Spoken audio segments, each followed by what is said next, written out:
Guys, life ನಂಗೆ ಹೆಂಗ್ ಹೆಂಗ್ತೈತೆ ಅಂತ ಹೇಳ್ತೀನಿ ಕೇಳಿ ನಿಮ್ಗೆ. ಮೊನ್ನೆ ನಾನು ಟ್ರೈನಲ್ಲಿ ಟ್ರಾವೆಲ್ ಮಾಡ್ತಿದ್ದೆ, ನಮ್ ಫ್ರೆಂಡ್ ಮದ್ವೆಗೆ ಹೋಯ್ತಿದ್ದೆ. ನಾನ್ ನನ್ ಸೀಟಲ್ಲಿ ಕೂತಿದ್ದೆ. ನನ್ ಮುಂದಿನ ಸೀಟಲ್ಲಿ ಸುಂದರವಾಗಿರೋ ಒಂದು ಹುಡುಗಿ ಅವ್ರ ಅಮ್ಮನ ಜೊತೆ ಕುಂತಿದ್ಲು. ನಾನ್ ಅವಳನ್ನೇ ನೋಡ್ತಿದ್ದೆ. ನೋಡ್ತಾ ನೋಡ್ತಾ ನಂಗೆ ಸಡನ್ ಆಗಿ ಸುಸುಗ್ ಅರ್ಜೆಂಟ್ ಆಯ್ತು. ನಾನ್ ಹೇಳ್ಬಿಟ್ಟು ಸುಸುಗ್ ಹೋಗ್ಬೇಕಂತ ಬಾತ್ರೂಮ್ಗೆ ಹೋದೆ.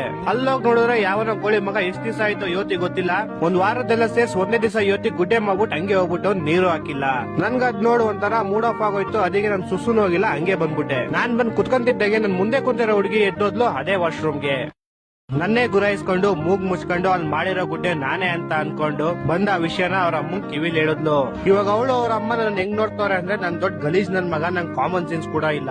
ನಾನ್ ಮಾಡಿಲ್ಲ ಗುರು, ನಾನ್ ಒಂದಕ್ಕೂ ಹೋಗಿಲ್ಲ ಗುರು. ಅದ್ ನೋಡ್ಬಿಟ್ಟು ಫೈನಲಿ ನಮ್ ಸ್ಟೇಷನ್ ಬಂತು. ನಾನು ಇಳ್ಕೊಂಡೆ, ಅವರು ಇಳ್ಕೊಂಡ್ರು. ನಾನ್ ಬಿಡೋ ಅವ್ರ ಅಮ್ಮನವ್ರ ಏನಾರ ಅನ್ಕೊಳ್ಳಿ, ನಾನ್ ಮಾಡಿಲ್ಲ ಅದು ನನಗ್ ಗೊತ್ತು. ಅವ್ರ 1000 ಅನ್ಕೊಳ್ಳಿ, ನಂಗೇನು ಅಂತ ಆ ವಿಷಯ ಬಿಟ್ಟಾಕ್ಬಿಟ್ಟೆ. ಸರಿ ಅಂತ ನಾನ್ ಕ್ಲೀನ್ ಆಗಿ ರೆಡಿ ಆಗ್ಬಿಟ್ಟು ನೈಟ್ ನಮ್ ಫ್ರೆಂಡ್ ಮದ್ವೆಗೆ ಹೋದೆ. ಅಲ್ಲಿ ನೋಡಿದ್ರೆ ಅದೇ ಅಮ್ಮ ಮಗಳು ಅದೇ ಮದ್ವೆಗೆ ಬಂದವ್ರೆ.